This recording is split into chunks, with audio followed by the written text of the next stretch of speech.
All right, good evening, everyone. Good looking group here tonight. I see a lot of familiar faces. Thank you for coming. I've been asked to open up the program and say a few words about how this got started.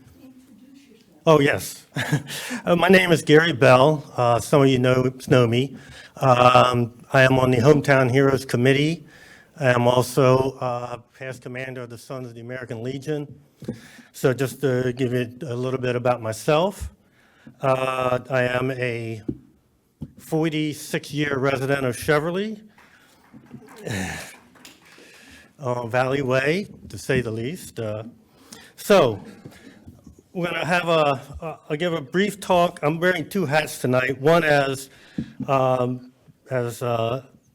someone who started the program, and also the commander of the American Legion, Johnny Marino, could not be here, so I will also be giving some words from him. So, the banner in front kind of got this all started. These are my wife's three uncles, specifically her father's three brothers, and it happens to be her father's birthday today. They all three died in World War II within an 18-month period. And so the small hometowns where she is from, Pennsylvania, they had these banners. This is a garden banner that they had. So the family purchased this banner to put up in Larksville, Pennsylvania. And so we're riding home from being up in Pennsylvania and coming up Cheverly Avenue. And I said to Joni, I said, why can't we do that here? Look at all these poles. And my wife always says, Cheverly's like Mayberry.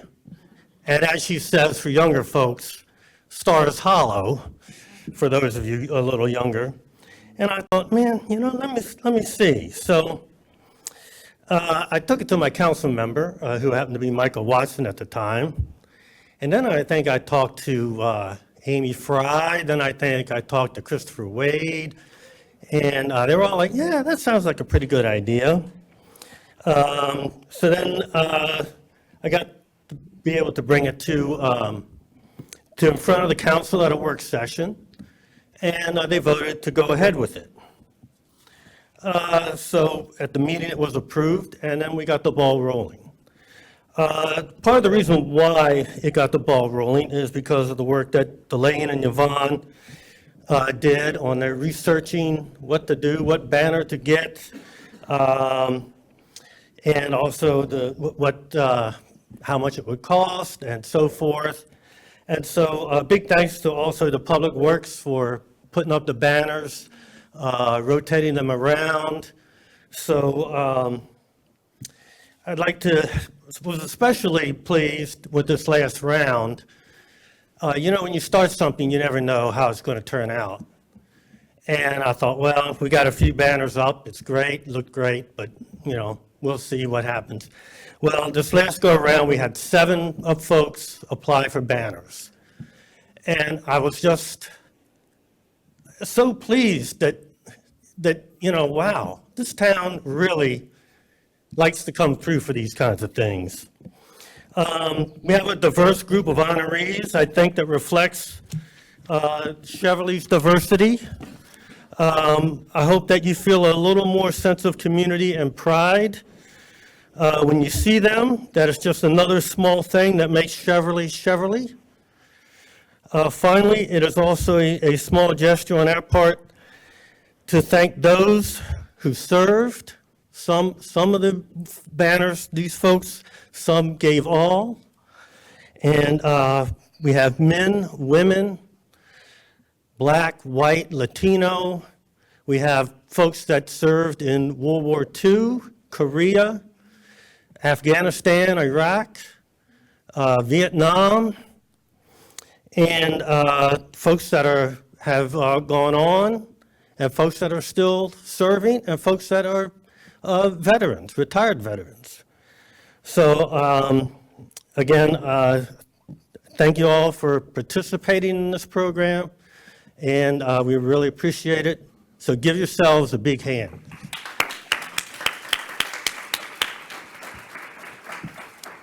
Now I'm going to put on my commander hat here. Commander Johnny Marino wanted me to say a few words, and I'll try to get through this. As a veteran, these banners mean more to me than words can express. Every time I drive down Chevrolet Avenue and see the faces of those who served, I don't see photographs. I see stories of courage, sacrifice, and selfless service. I see neighbors, friends, and members of our community who are willing to answer a call greater than themselves. What makes this display so meaningful isn't only that it honors our veterans, it's also what it says about Chevrolet. It tells every person who drives through our town that we are a community that remembers, a community that understands freedom is never free, that values the men and women who served, and that continues to care for them long after they have hung up the uniform. As both a veteran and a proud member of this community, I am deeply grateful to everyone who has made this project possible. Thank you for ensuring that these stories continue to be seen and remembered. My hope is that this tradition never fades, but instead grows into a lasting memorial that reflects the very heart of Chevrolet, a community that honors service, remembers sacrifice, and cares for its own. May we never become a community that forgets the faces of those who are willing to stand for ours. From Johnny Marino.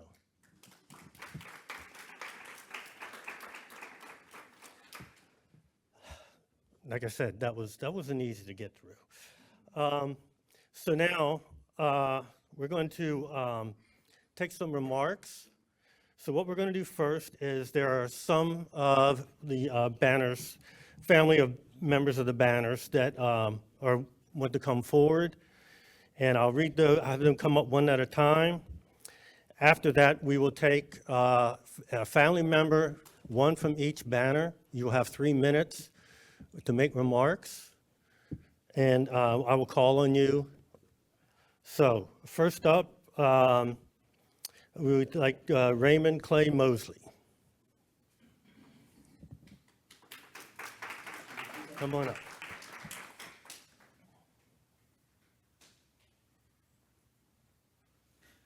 Well, first and foremost, thank you to the committee, to the town staff, to Public Works, for all of the effort that went into this project.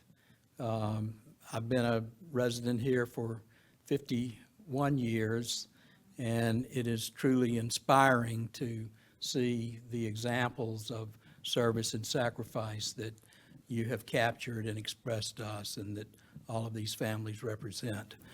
My dad, whose name is Raymond as well as my name, was a very quiet man of family and faith. He never said a word to me in my childhood or my teenage years or even in my early adult years about his experiences in World War II. The first time it became a subject in our household was when Julia and I took our then 2-month-old daughter to meet my mom and dad for the first time. And for some reason, my dad decided that was the time he wanted to express to us his experiences in World War II. At that time, he had been holding this within himself for over 30 years. We were stunned by what he was telling us. The most stunning thing was that he was among the first troops to enter the Dachau concentration camp. He did not describe for us, many of you may, like I, have gone and found examples of what our soldiers saw when they first arrived and what went on there.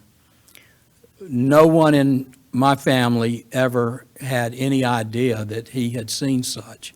We knew that he was categorized as combat fatigue at the end of the war, and while most of the people in his unit were sent home in July and August of 1945, he remained in Europe for another 6 months to receive additional training, as they called it.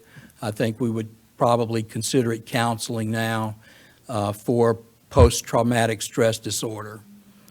My aunt, who was his older sister, explained that when he went to World War II, he was a happy-go-lucky guy. When he came back, he was a completely different person. We knew him, or at least I knew him. My mother knew him perhaps in those happy-go-lucky days because he followed the Hollywood script, following Pearl Harbor, FDR's call to service. He volunteered. That was in February 1942. He married my mother, his sweetheart, in March 1942, and he went to war in April 1942. He was on 5 different amphibious invasions: North Africa, Sicily, Salerno, Anzio, where he was wounded, and then southern France. His service, I made it my mission when he became sick at the early age of 51, and some of the Veteran Administration doctors thought there might be a war connection. I made it my purpose then to learn about his service, and that's an unending process, particularly now where so much more information is becoming available to us. But I now know where he was every day and what he was doing. And it is quite traumatic to learn it now and to be able to also watch YouTube videos which depict for you real-time examples of what not only he was encountering, but all of our other servicemen and women. On a different note, I did learn that when he invaded with the army that invaded Sicily and Italy, Anzio and Salerno in particular, he was supported by the Tuskegee Airmen. The red tails of their ships provided cover for them, kept the warplanes of Italy and Germany, took them out of the sky, kept them at bay, and protected them on the shore. At Anzio, where he was wounded, the Allies essentially were almost forced back into the sea. But because of the air cover that the Tuskegee Airmen and others were able to provide, the Allies were able to establish a perimeter and hold it. And that has been quite a revelation for me. So I just don't want to use up my time, but say again, thank you to all of you for helping us understand and see these extraordinary examples of sacrifice and service to all of us. Thank you.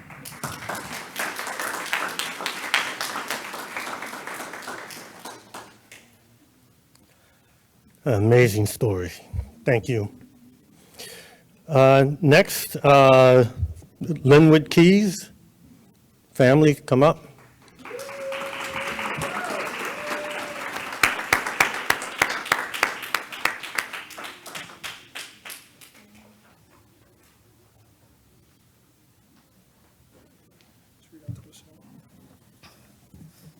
Some people refer to him as the Pickleball King, while our Native American tribe knows him as the Owl. Okay. Some people refer to him as the Pickleball King, while our Native American tribe knows him as the Owl who watches over. He is also recognized by others as a realtor or simply as a friend. Within our family, we call him husband, father, uncle, brother, or cousin, but to me, he is my grandfather, and I affectionately call him Poppy. Greetings, everyone. My name is Kyrie Keys Hall, and this is my cousin Cameron Bonds, and we are the grandsons of our honoree, Linwood Keys Jr. Linwood Keys Jr.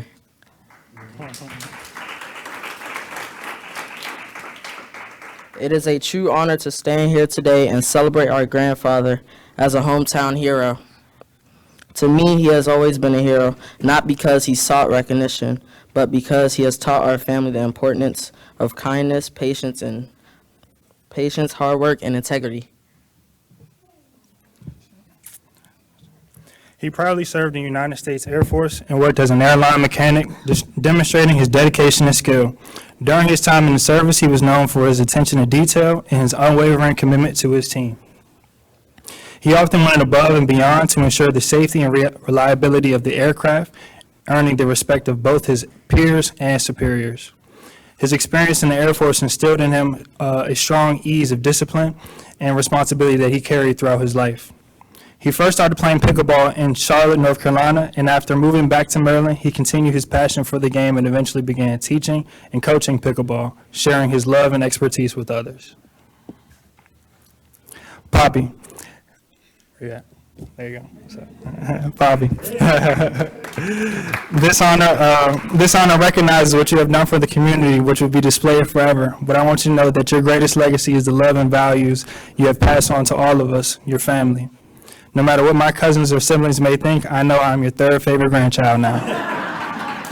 And I'm incredibly proud to be your grandson and for all that you have and continue to do for me.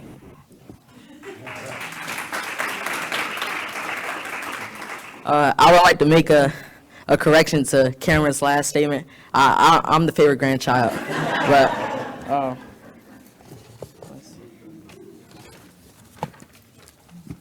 I personally cannot think of a greater person to be honored today other than my poppy, well, besides my grandma.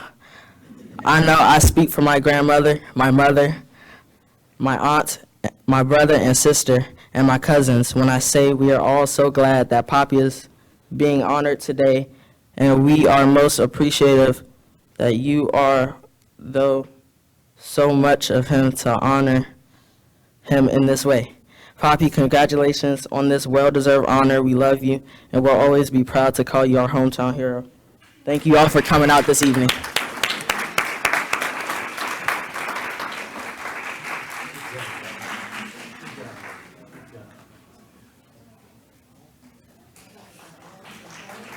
Great job, guys. Great job. Thank you. Next up is the family of Joseph Stevenson.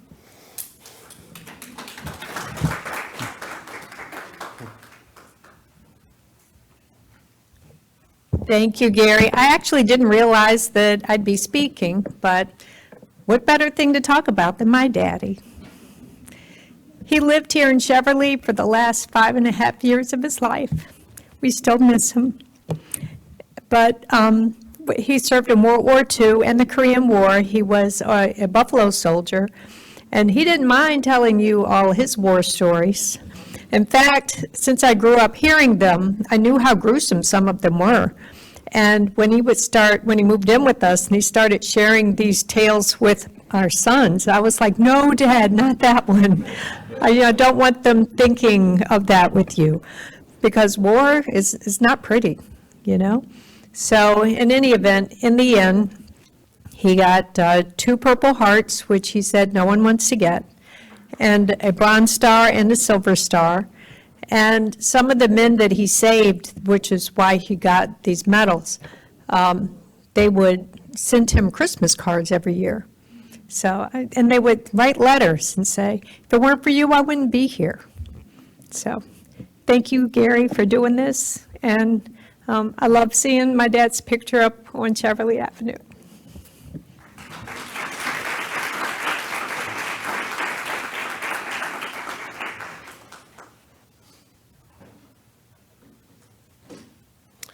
Thank you, Jolene.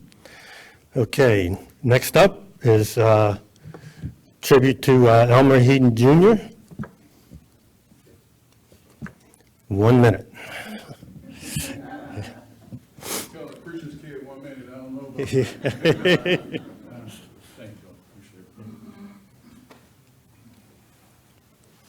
Good evening, everyone. Sorry I'm a little late. Had to pick up the little kids, make sure they were taken care of. Again, I'm Christopher Wade, also honored to be councilman here, Ward 1. when this was presented, thank you to Gary and the entire committee. I'm actually the council member that's also in the committee. This is near and dear to my heart. My grandfather, Elmer Hedden Jr., was born in West Virginia, poor shotgun house that we still own today.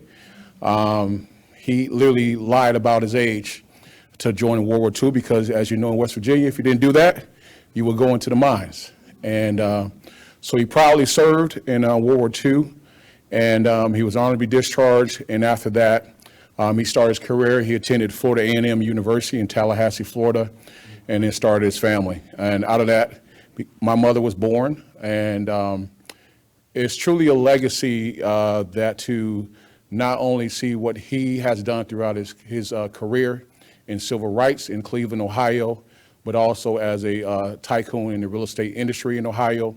All his kids are doctors, lawyers. All of his descendants, including his great-grandchildren, are college educated. And that's just a testimony of his aspect of every time I visit in Cleveland, the first words I would say, "What does this mean?" He would say, "Go get a dictionary." And that still is applicable today as I teach my kids the same exact thing. I recently had the opportunity to take my 27-year-old daughter. She travels a lot for work, and took her to see her great-grandfather right in front of the church, and she literally broke down crying. And that just shows the level of legacy and the honor of not only my grandfather, Elmer Hedden Jr., but all these men and women who have served our country, especially in 250 years. And I thank the town of Cheverly, Mr. Galloway, Yvonne, Ms. White, the team for doing this, because this truly not only honors me personally, my family, but youth, our future going forward can see the aspects of service and how that can be honored. But thank you again. Really appreciate you all. God bless you.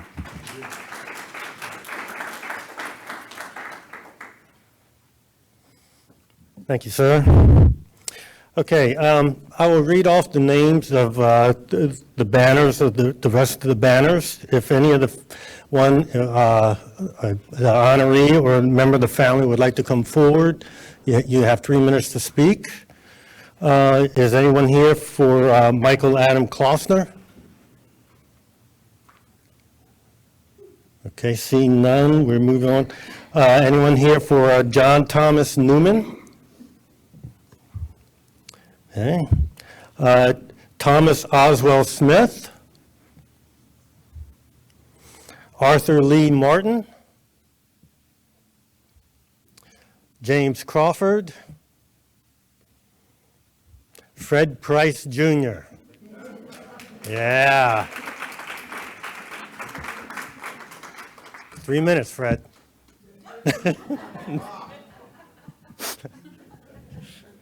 I heard the voice of the Lord saying, "Who shall I send?" And I said, "Here, Lord, am I, send me." My name is Fred Price Jr. I'm a United States Marine. I was born in St. Louis, Missouri. And migrated to Rockford, Illinois in 1945, and then to Beloit, Wisconsin. I was raised in Beloit by the village. I recently saw the percentage of people of color that live in Wisconsin, and it's 7%. Think what the percentage was in 1945. My senior class was over 375 members. There were 25 of us in there, all right? I never felt discrimination, overt discrimination. I know now about covert discrimination, okay? I joined, my mother was my daddy was an abuser, and mama didn't play that.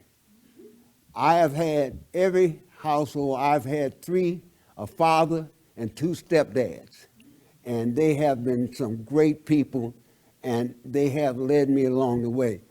I remember my dad, Caldwell, who was born in Iowa. I ain't never forget how he was born in Iowa. he couldn't go into war. He was in what they call the CC camp. And they worked to build roads and those type of things. And he told me that President Harry S. Truman was the best president we ever had. And I said, why, Daddy? He integrated the military for the colored troops. In 1940, when I was born, you were not a Negro anymore. My birth certificate could say I was colored. And my mama was an officer in the Colored Women's Club of America. I am the last colored man. In 1958, I joined the United States Marine Corps and was sent on the USS Kearsarge. And I'm just learning now they got a new one, they just rebuilt it. But I was on the first one, helicopter carrier. We didn't have the helicopters they had in Nam. We trained them. My weapon was an M1 and a carbine. Anybody that's been in the military know an M1 is old and a carbine goes back. They put us in 1959. They put us on a Kearsarge and sent us to be between China and Taiwan. Y'all know where Taiwan is? They call it, no, I'm sorry, Formosa then. It was Formosa. They call it Taiwan now. We still there. But when I was there, Marine Corps was so bad, the Chinese didn't want to bother with us and that. And I guess it's the case now and then. I was discharged in 1961 from Quantico, Virginia. My interesting tale about Quantico was the first time I've had overt racism. If you ever go to Quantico, Virginia, you got to cross over the base to get in the city of Quantico. And I went and put my clothes in the cleaners, and right next door was a restaurant, and I went in to get something to eat. And the maitre d' or whatever he was, what do you want? So I want to get something to eat. We don't serve your kind. I said, what kind do you mean? And I looked over, and there was a whole table of people blacker than I am, the blacker as the mayor's top is there. And I said, what are you talking about? He said, oh, they ain't niggers, they're Africans.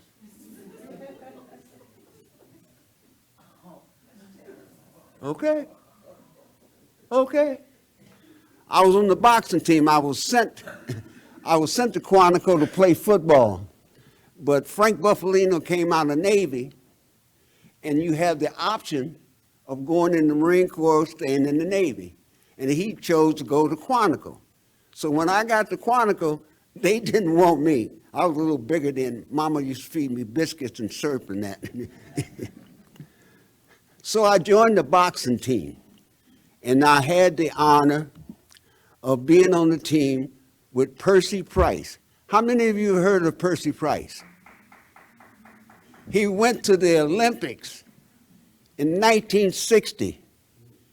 He defeated Cassius Clay, went as a light heavyweight.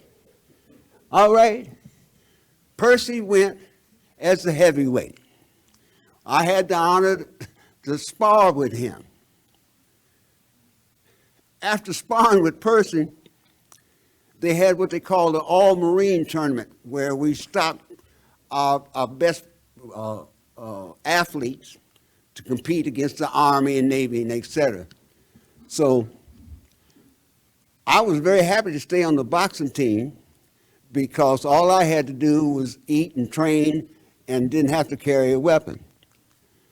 So they moved Percy to Camp Lejeune, and that made me have to box. My first match was in Fort Dix, New Jersey. Now, in the Army, if you go in the Army and you're a boxer, you don't have to pick up a weapon. You do like Joe Louis and they went. Here I've won all my smokers in boot camp. Am I getting long-winded? 1 minute. 1 minute. Anyway, my first fight ended in a knockout. I got knocked out.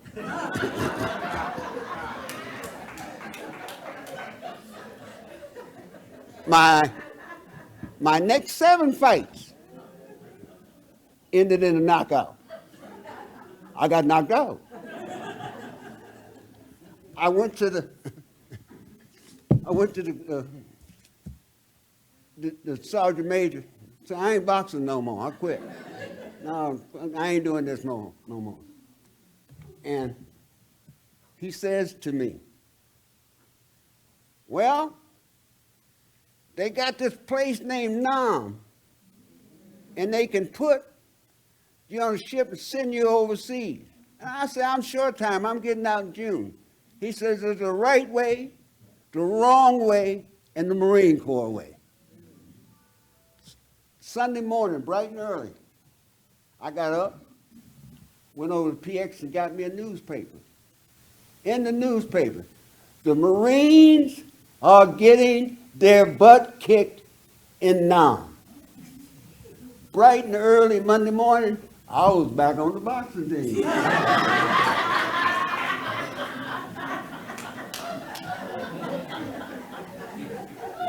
They sent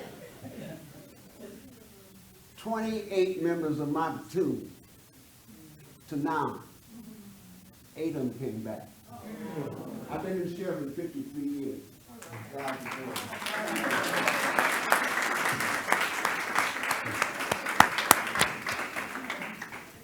Fred, thank you, sir. Really, thank you. Thank you for your service. Let's see here. Anybody? Woody Reinhardt. Great. Thank you, Lane.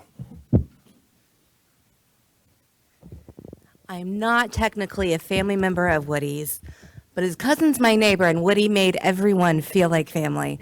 So I feel okay standing up here to talk just a moment about Woody.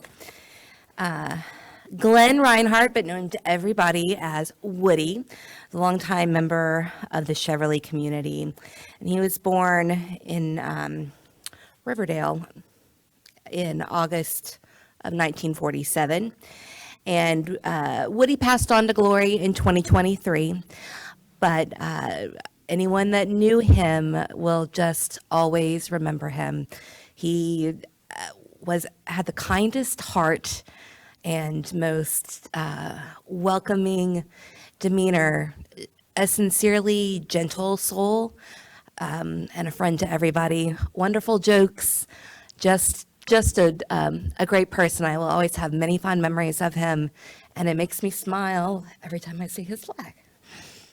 And on a totally different note, on behalf of the Cheverly American Legion Auxiliary, as its president and representing many members who are here today, we, the Auxiliary, want to thank all of you service members and veterans and all of the families of the service members and veterans for your wonderful sacrifices. They are so honored and so appreciated. Thank you.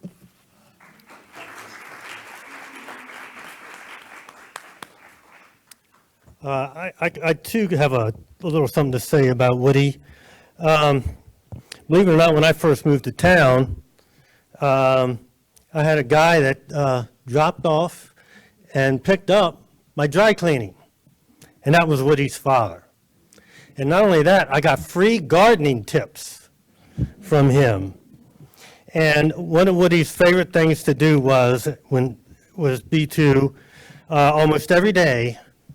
He didn't have a key to the Legion, but he would drive up to the Legion, drive around the parking lot, pick up trash, limbs, whatever, check to make sure the building was okay. And that's the type of dedication he had. So, okay. Next, we had the family of Anthony Gustavo Rubino here. Rubio, I should say. I'm sorry. Yes.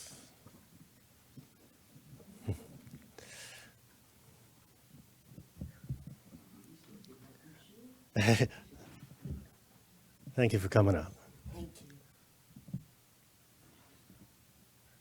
Good evening, everybody. Thank you.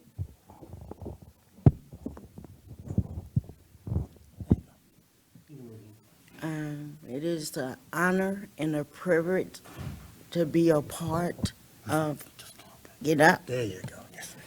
I quit Toastmaster, can you tell? But I did set my timer.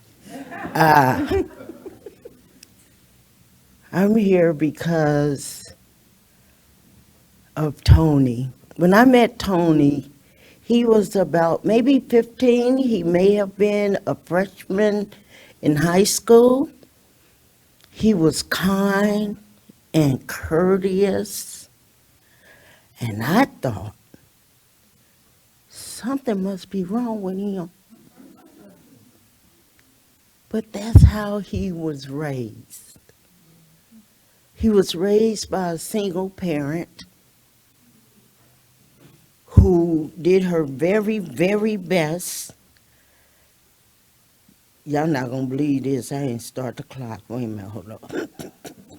Who did her very, very best to guide him in the right direction. And when she saw him starting to stray, she told him, "You're going to the military."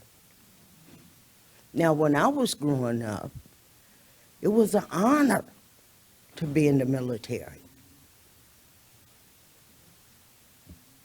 Tony is my godchild, and I love him tremendously.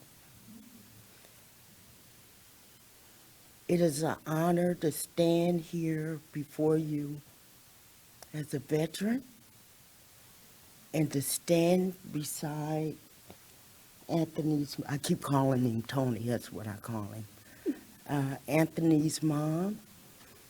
And it is an absolute honor to stand here on behalf of Anthony. Thank you. Thank you so much.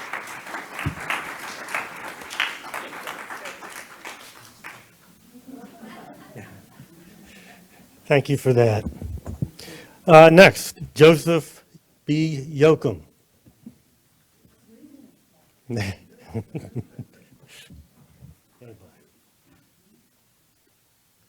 Good evening, ladies and gentlemen. I'm Paul Yoakum. I'm the son of Joseph B. Yoakum. My family is absolutely thrilled that to be honored with a banner. I would like to thank the Hometown Banner Committee, as well as the mayor and the council, and all the wonderful people in the service department who have helped myself and my family. Tonight's actually the culmination of an event. Last year was my father's 100th birthday. And so we decided to celebrate his birthday by getting a plaque put up, but also when we found out about this Hometown Banner program, we thought, wow, this is really a great idea. My dad was born in 1925, so last year, 2025, was his 100th birthday. And in October of 1943, he received a letter from Senator Hugh Butler of Nebraska. He was a senatorial nominee to the United States Naval Academy. And at the time, he was too young. In those days, you had to be 19 to join the academy. So he started in the fall of 1944. He graduated at the Naval Academy in 1948. And he did serve in Korea. And Mr. Price, you know, in the Naval Academy, you have to take 3 sports. And he played softball, and he played tennis, and he was a boxer. But he was 13-0. So he did well. But as I said, my family, we are truly thankful for everybody. This is quite an honor, and thank you.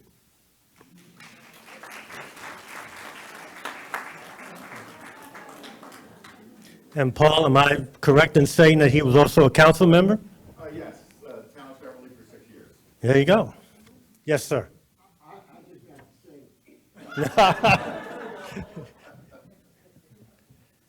there was some racial tension in this town when I got here. His dad struggle was and worked to bring us home to the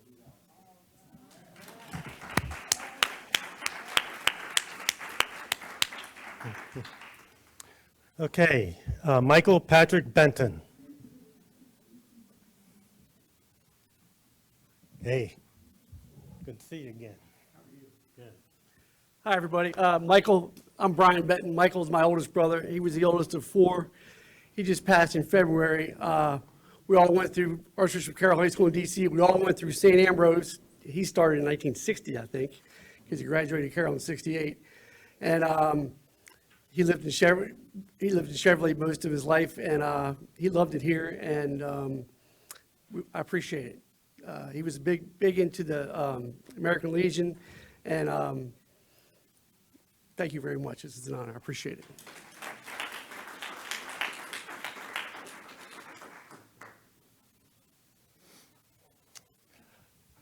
Paula E. Hawkins.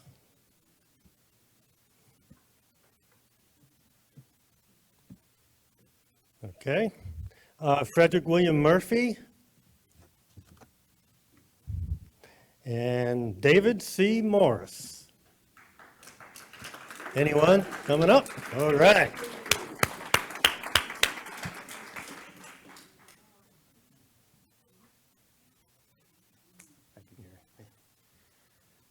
Well, I don't know how you follow Mr. Price. And I'll just say that it's typically the Marines are bailing the Navy out. But on July the 4th, Mr. Price called me and he needed a bailout, so he had to call on the Navy. And of course, who did I send to bail him out was another Marine. So, I just want to thank the Hometown Heroes, the committee, the American Legion, and the mayor and the council, Delane, Yvonne. This was a surprise to me. It's pretty difficult to surprise me. I tell my folks all the time I don't like surprises, but they managed to pull one off. But I'm honored to be here this evening. One, as your chief, and two, as a veteran. My grandfather, David Morris, was born in 1896, served 31 years in the Army, World War I. My dad was a World War II Navy veteran. My older brother was a Vietnam veteran, Marine, Mr. Price. And when I hit that ripe old age of 18 and trying to figure out what I wanted to do, I thought, well, it's either the Marines or the Navy, and my brother threatened to break both of my legs if I joined the Marines, so I went in the Navy. Tomorrow marks my 3rd anniversary here as your chief.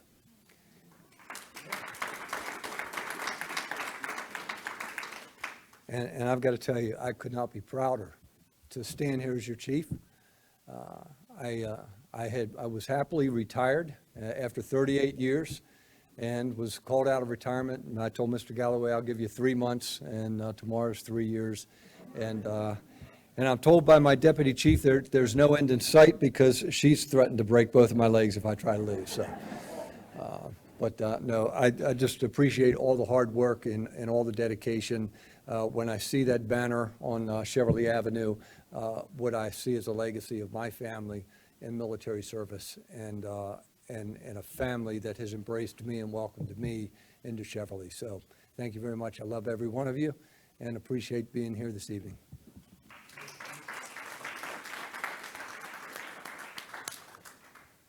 Thank you, Chief. The point of personal privilege, as this banner says, it's called the Bala Boys. It is a documentary that is on YouTube. So how many of you have seen Saving Private Ryan? Well, this is the real Private Ryan story, okay? This is 3 brothers that died within the 18-month period. So just type in the Bala Boys in YouTube, and it's in 3 sections. You'll be amazed. I can't thank you enough for coming, for the success of this program. Honored to have many other veterans here this afternoon, this evening. And so, again, thank the town. Thank you for everything. Yvonne, Delane, the whole staff, Public Works.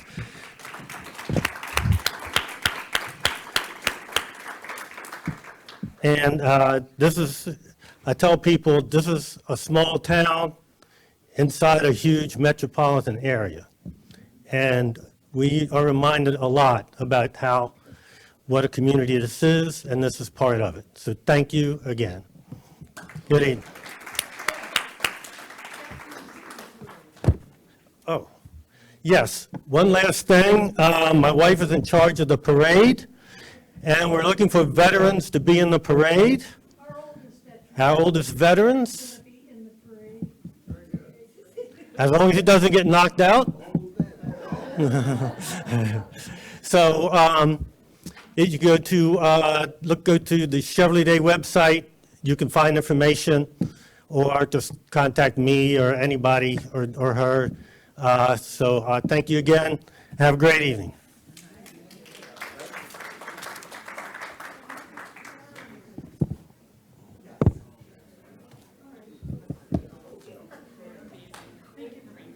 Thank you.